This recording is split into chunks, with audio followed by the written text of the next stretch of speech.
Good morning, students. We are discuss about functions of management. First, main functions or key functions are discussed our previous classes. Today, we are discuss about second function of management, auxiliary oblique subsidiary functions. Auxiliary oblique subsidiary functions. Auxiliary और subsidiary functions यानी कि सहायक या द्वितीय कार्य आते हैं, उनको हम आज डिस्कस करेंगे। यहाँ ध्यान दीजिएगा। To accomplish the manager task of management, the work done for it sub division और assistance are called auxiliary functions. जो अपने की फंक्शन है उनको पूरा करने के लिए हमें कुछ इसके सहायक कार्य, कुछ और अन्य कार्य करने होते हैं जिन्हें सहायक कार्य कहा जाता है। जो मेन अपने की फंक्शन है उन्हीं के साथ आइए हम डिस्कस करते हैं about auxiliary functions of management. First, decision making. Decision making क्या है?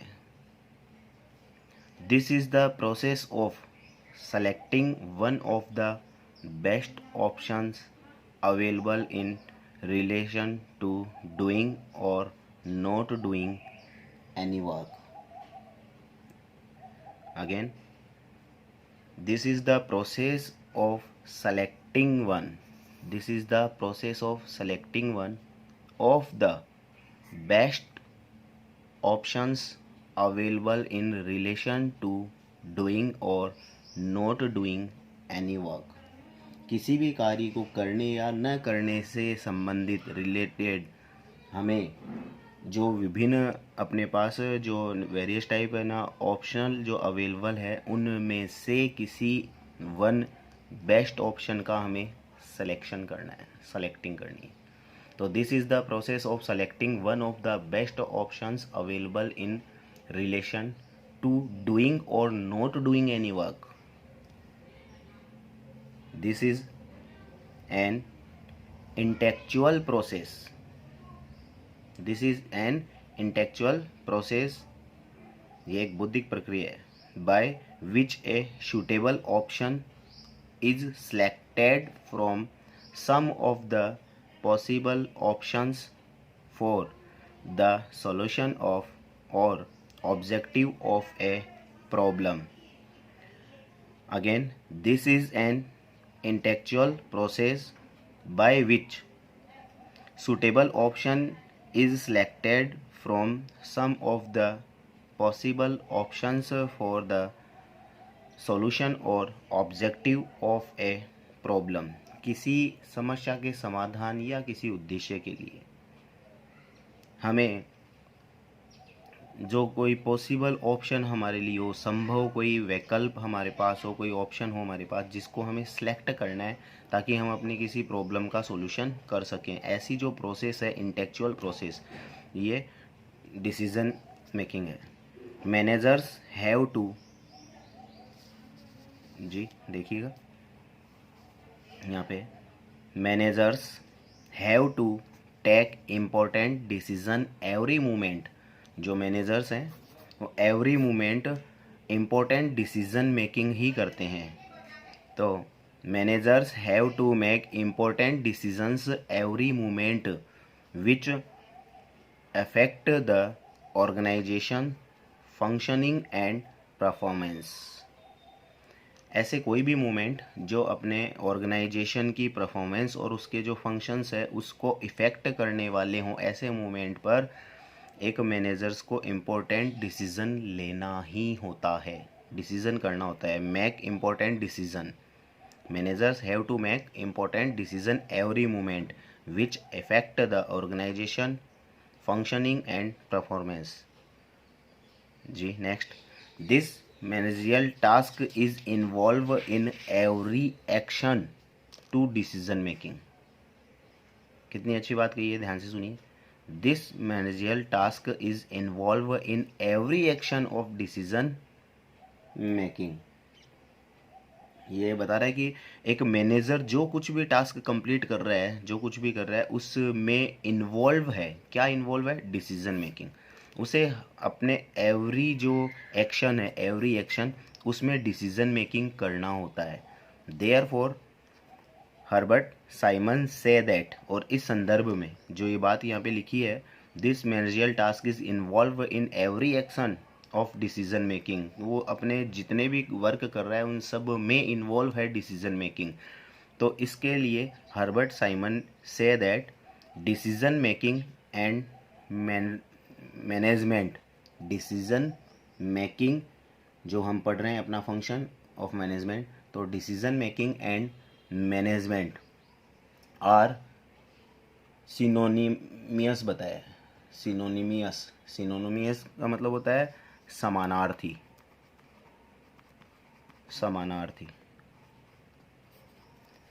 तो हर्बर्ट साइमन ने कहा है कि निर्णय लेना और प्रबंध करना दोनों समानार्थी है. यानी कि एक प्रबंधक को प्रत्येक मूवमेंट पे, एवरी फंक्शन में डिसीजन मेकिंग करना ही है.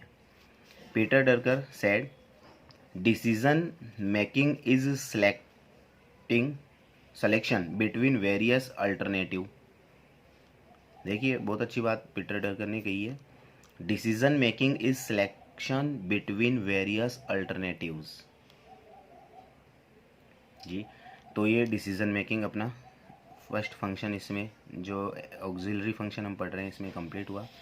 सेकंड है अपना, वो है अपॉइंटमेंट ऑब्लिक स्टाफिंग. जी, अपॉइंटमेंट ऑब्लिक स्टाफिंग, ध्यान दीजिएगा. Organisation structure have two major parts. Organisation structure, जो ऑर्गेनाइजेशन का स्ट्रक्चर होता है उसके 2 मेजर पार्ट्स होते हैं. First, arranging and organising physical structure. अपने ऑर्गेनाइजेशन का फिजिकल स्ट्रक्चर है उसको अरेंज करना और ऑर्गेनाइज करना. अब फिजिकल जो स्ट्रक्चर है उसमें इंक्लूड होता है, including building, equipment, machine, material, raw material and capital etcetera. तो अगर आपको कोई ऑर्गेनाइजेशन तैयार करना है तो उसके 2 मेजर पार्ट है, 2 मेजर पार्ट. फर्स्ट है arranging and organising physical structure. Like example, जैसे कि अपना स्कूल में जैसे बिल्डिंग है, फर्नीचर है, इक्विपमेंट्स है and capital etcetera. Second, human structure. वो मशीनरी है, वो अपने आप तो काम करेगी नहीं. जैसे कि आप कंप्यूटर लेके आए, कंप्यूटर में काम करने के लिए भी बंदा चाहिएगा. तो human structure in which the work of recruitment and development of qualified employees is done. Human structure में है in which the work of recruitment and development of qualified employees is done. According to the functions in the organization, manager selects eligible person on an appropriate remuneration. और इसके लिए जो managers है वो क्या करते हैं, जो मैनेजर्स है वो सिलेक्ट करते हैं एलिजिबल पर्सन, जो योग्य है अपने ऑर्गेनाइजेशन के लिए. Eligible person on an appropriate remuneration, उचित पारिश्रमिक पर उनको नियुक्त करते हैं. All the work of employ recruitment to retirement. जो एम्प्लॉय है उससे रिलेटेड जितना भी वर्क होना है, all the work of employ recruitment to retirement, एक कर्मचारी को नियुक्त करने से लेकर उसकी सेवानिवृत्ति तक. All the work from employ recruitment to retirement is include in this. Include in this, इससे रिलेटेड अपने जो एम्प्लॉई है उससे रिलेटेड जितने भी यहाँ पे वर्क होने हैं वो सब इसी में इंक्लूड है. In the transformation phase, recruitment of a worker or employees due to changing product technology and market placement continuous. It is a continuous auxiliary function in management. Appointment, staffing. Appointment. And next, innovation. Innovation is must. Innovation means developing new ideas, new products, new quality, or devising new method of work. Again, innovation means developing new ideas, new products, new quality, or devising new methods of work. In other words, the real manager is always an innovator. In other words, the real manager कौन होता है? जो always innovator होता है, हमेशा कुछ नया करते रहना उसको पसंद होता है. तो in other words, the real manager is always an innovator.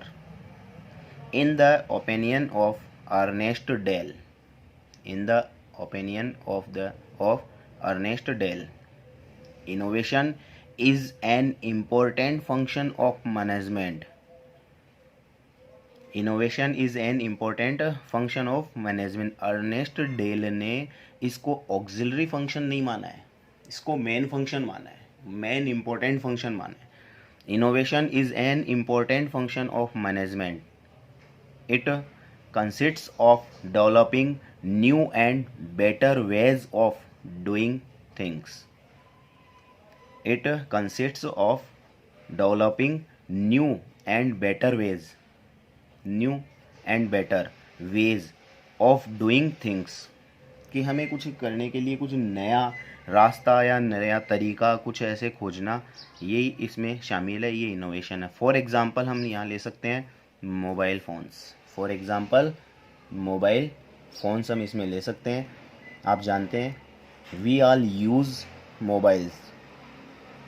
You must have noticed that every day new types of mobile phone with new features are launching in market. Not only this, there is continuous improvement or development in the functions of the application being using in mobile. This is an innovation. And next, communication is the exchange of ideas, facts, information and feelings between the manager and the employees. Communication is the exchange of ideas, facts, information and feelings between the manager and the employees. जो अपना communication है वो है कि हम exchange करेंगे अपने news, ideas, facts, तथ्य, इंफॉर्मेशन, सूचनाएं, फीलिंग्स, भावनाएं between manager and employees. Manager and employees जब अपनी फीलिंग्स है, फैक्ट्स है, इंफॉर्मेशन है, आइडियाज़ है, वो एक दूसरे से एक्सचेंज कर रहे हैं. It means this is communication. Communication is broadcasting of messages, instructions, orders, suggestions and information at different levels of management.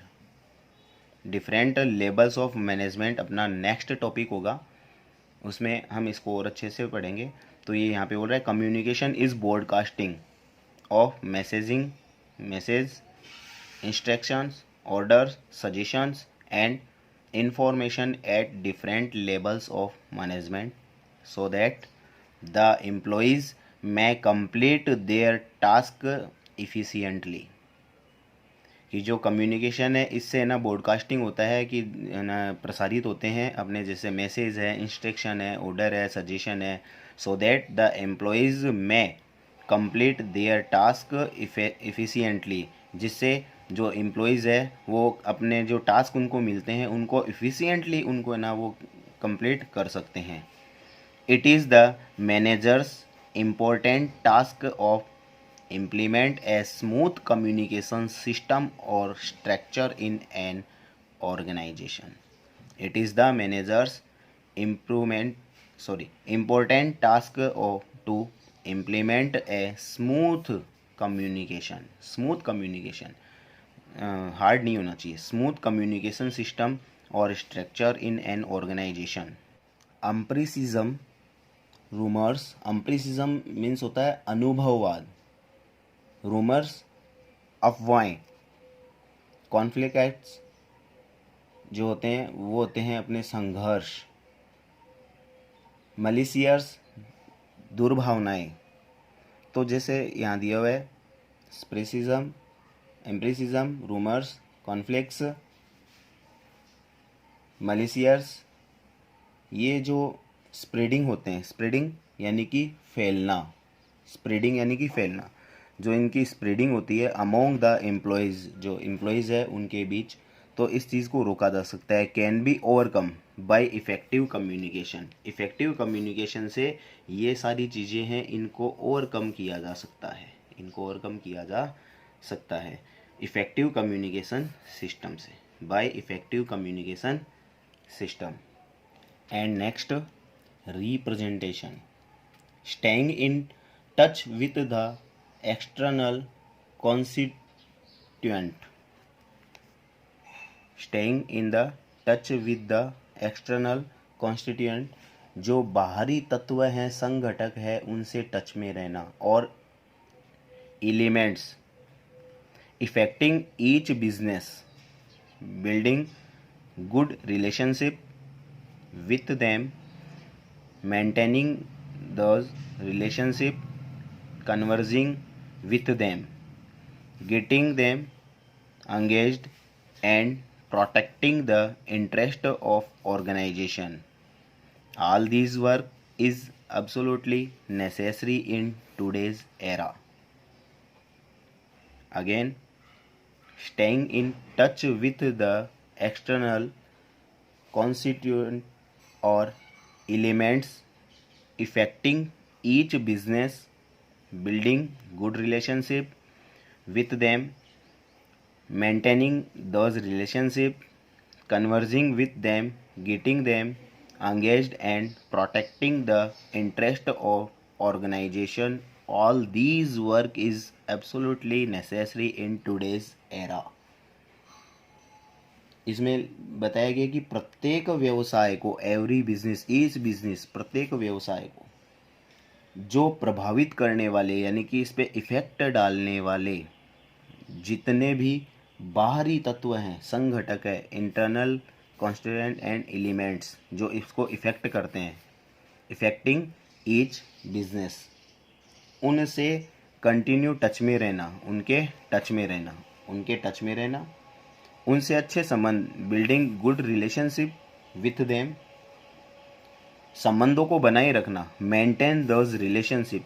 देखिए दो बातें हैं, एक तो है building good relationship with them, उनसे अच्छे संबंध बनाना, एंड मेंटेनिंग दोज रिलेशनशिप यानी कि उन संबंधों को बनाए रखना, जैसे किसी से फ्रेंडशिप करना और उस फ्रेंडशिप को मेंटेन करना, दो अलग अलग बातें हो गई। तो वैसे ही जो अपने ईच बिजनेस को इफ़ेक्टिव करने वाले जो एलिमेंट्स है, जो एक्सटर्नल है, उनसे building good relationship with them and maintaining those relationship, converging with them, उनसे वार्तालाप करना, इसी के साथ गेटिंग थिंग्स एंगेज्ड, जो संगोष्ठियाँ होती है उनसे मीटिंग वगैरह करना, एंड प्रोटेक्टिंग द इंटरेस्ट, और उनके जो इंटरेस्ट है यानी कि हित है उनके, उनको प्रोटेक्ट करना ऑफ द ऑर्गेनाइजेशन।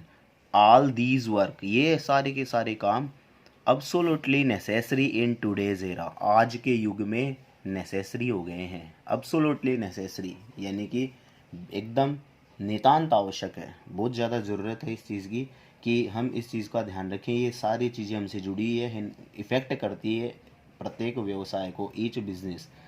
अब इसके लिए मैनेजर का क्या करता है, देखिए, the manager represents the organisation and participates in the related association.